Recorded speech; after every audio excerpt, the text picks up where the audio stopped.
President Aquino will pursue closer ties between the Philippines and Japan during his visit to Tokyo this week for the ASEAN-Japan Commemorative Summit. The President and the Philippine delegation are to take part in several events aimed at bolstering various aspects of Philippine-Japan friendship.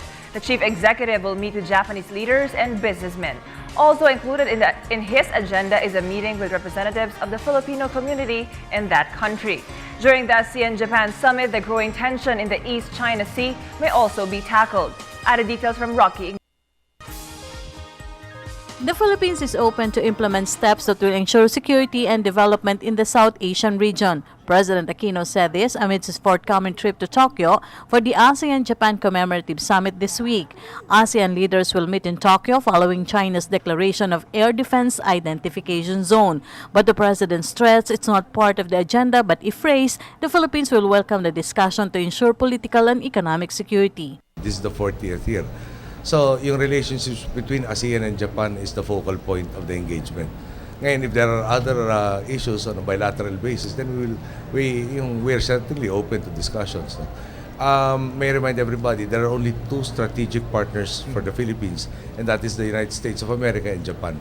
So, will there be? I don't recall a defense treaty with Japan. I do recall a defense treaty with America. So, will that be part of the talks? Siyempre, anything that creates tension and instability is a concern for all.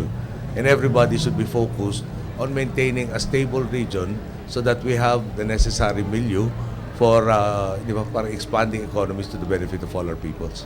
The president added that the Philippines is not using its mutual defense treaty with the U.S. against any states. We didn't set up the mutual defense treaty against anybody. Been existing for the longest time, and by the very word defense, you know. So you do not talk about defense and focus on specific individuals or countries. No? Dahil, parang you're talking of them already as a belligerent state, and that is not how we handle it.